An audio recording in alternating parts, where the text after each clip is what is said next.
Amravati Lok Sabha seat के लिए दूसरे फेज में यानी 26 अप्रैल को वोट डाले जाएंगे, जिसको लेकर सभी पार्टियां ज़ोर शोर से प्रचार कर रही है और अभी जो है प्रचार का आखिरी दिन है। ऐसे में हम अलग अलग लोगों के, अलग अलग नेताओं की प्रतिक्रिया आपके सामने रख रहे हैं। हम आपको बताते चले कि अमरावती लोकसभा क्षेत्र से भाजपा ने नवनीत राणा, जो पिछली मर्तबा निर्दलीय सांसद थी, उनको मैदान में उतारा है। तो वही महाविकास आघाड़ी ने बलवंत वानखड़े के रूप में अपना उम्मीदवार मैदान में भेजा है। हमारे साथ में अभी कांग्रेस के प्रदेश महासचिव आसिफ तवक्कल है, जो कि एक एक्टिव लीडर माने जाते हैं अमरावती शहर में, और इतना ही नहीं तो मुस्लिम समाज में इनका वर्चस्व है। कई मरतबा जो है कारपोरेटर रह चुके हैं अमरावती शहर में। हम उनसे जानेंगे। आसिफ भाई, बताइए, इस मरतबा जो है लोकसभा चुनाव को लेकर कांटे की टक्कर देखी जा रही है, किस तरह की तैयारी है आपकी? आज महाराष्ट्र के अंदर तुम देखेंगे तैयारी तो हमारे जो घटक दल साथ में है, महाविकास आघाड़ी के, वो साथ में मिलके पूरी ज़ोर शोर से सब काम कर रहे हैं। है अमरावती ज़िले की संसद नवनीत राणा, जिनको हमने 2019 में बड़े ज़ोर और शोर के साथ चुन के दिया था, वो बोलते कि मैं अपक्ष के रूप में आए थे, लेकिन ऐसा नहीं है। वो टाइम ऐसा था कि वो राष्ट्रवादी और कांग्रेस के समर्थक थे, इसलिए वो चुन के गए। आज तुम देखेंगे उनकी हालत ज़रा गंभीर है। तो उनका ये कहना है, आपने नवनीत राणा का नाम लिया, उनका ये कहना है कि उन्होंने 5 साल में बहुत सारे विकास के काम किए। क्या लगता है? नहीं, कुछ भी नहीं, विकास ही नहीं है। पूरे ज़िले की जनता जानती है विकास किया उन्होंने, हिंदू मुस्लिम किया उन्होंने। जो तिरंगा उन्होंने ओढ़ा था पहले 2019 में, अब उन्होंने भगवान ओढ़ लिया। तो उन्होंने पूरा नफरत फैलाया ज़िले के अंदर। ज़िले की जनता को मालूम है सब, जनता उनसे हिसाब अभी चुकता करने के इसमें हिसाब चुकता होगा उनका। और जो हमारे महाविकास आघाड़ी के बलवंत वानखड़े है पंजा निशानी पर, वो चुन के आएंगे।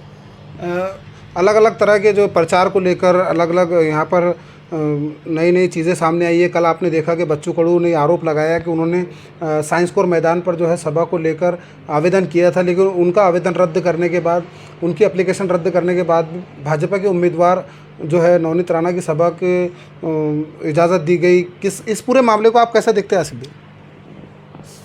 आप कमर भाई, आप खुद ही देखो कि ये लोकतंत्र की हत्या है या नहीं है। यानी कितना यानी बहुत ही होगा ना, उनके पास परमिशन होने के बाद में वो परमिशन रद्द करना। यानी तुम्हारे देश में हुकूमत है, इसका मतलब क्या है? तो लोकशाही यानी को ख़त्म करना है ना, संविधान को ख़त्म करने की बात हो रही है। आज सब लोग जानते हैं, पूरे देशवासी देखा ये कल का जो नाटक हुआ, तो ये क्या है ये? और उनको बोलते कि नौटंकी, वो नौटंकी, वो तो कागज़ बता रहे हैं ना, पूरे जनता को बताए ना उन्होंने कागज़। उनकी क्या गलती है? ऐसा थोड़ी है क्या देश के गृह मंत्री आ रहे तो कायदा है कि नहीं है? फिर वो कायदा तोड़ सकते क्या देश के गृह मंत्री? वो कल कायदा टूटा ना, लोकतंत्र की हत्या हुई ना कल, संविधान टूटने वाला है। ऐसे तो संविधान रहेगा कहाँ देश में अब?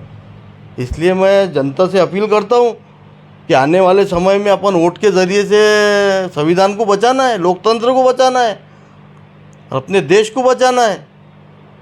अमरावती मतदार क्षेत्र की जो जनता है, उनसे क्या अपील करना चाहेंगे आप? क्या कहना चाहेंगे अभी? मैं यही अपील करता हूँ, जितने भी हमारे घटक दल है वो सब मेहनत कर रहे हैं कि महाविकास आघाड़ी के बलवंत वानखड़े, उनको चुन के लाना है। और जो ऐसे नाटकखोर लोग जो है, इनको हटाना है। अमरावती की जनता जो हिंदू मुस्लिम का एक अपने ज़िले के अंदर हिंदू मुस्लिम एकता की जो मिसाल है, गंगा जमुना तहजीब जो अपने यहाँ कायम है, वो रहना चाहिए। ये कुछ लोग ही है जो गंगा जमुना तहजीब को बिगाड़ना चाहते, तो अभी उनको हटाने का समय आ गया अपना।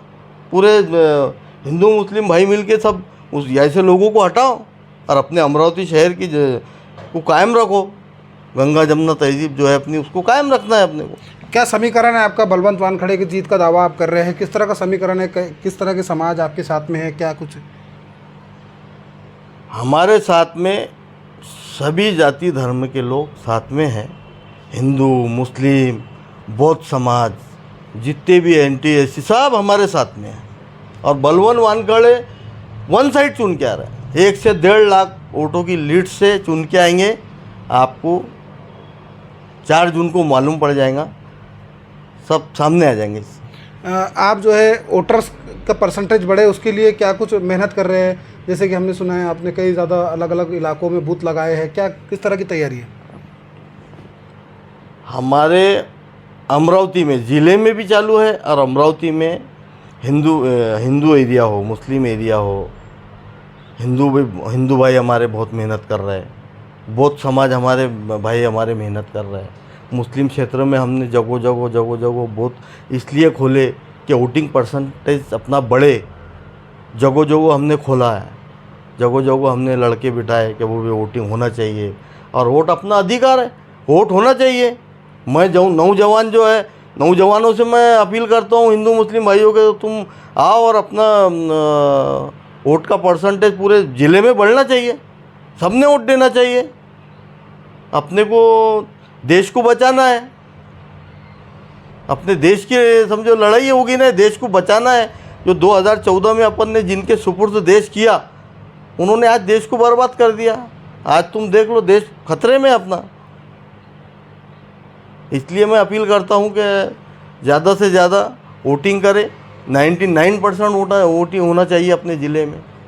हमारे जो मुस्लिम नौजवान हैं, उनको भी मैं अपील करता हूँ कि आओ, मैदान में आओ, और अपने वो जितने भी अपने वोटर को अपनी चिट्ठी लिया कि अपना घर से निकाल के वो वोट कराओ ज़्यादा से ज़्यादा। तो ये थे हमारे साथ कांग्रेस के प्रदेश महासचिव आसिफ तवक्कल, इनका ये आरोप था कि अभी जो है फिलहाल लोकतंत्र खतरे में है और इस लोकतंत्र को बचाने की लड़ाई वो लड़ रहे हैं, जिसमें सभी जाति धर्म के लोग उनके साथ हैं। साथ ही साथ उन्होंने नवनीत राणा पर गंभीर आरोप लगाते हुए ये कहा कि नवनीत राणा ने अमरावती शहर की हिंदू मुस्लिम एकता को ठेस पहुंचाने की कोशिश की है, और इस बार जो है वो बलवंत वानखड़े को जीत दिलाएंगे। कैमरा पर्सन जियाउर रहमान के साथ मैं कमर काजी, अमरावती।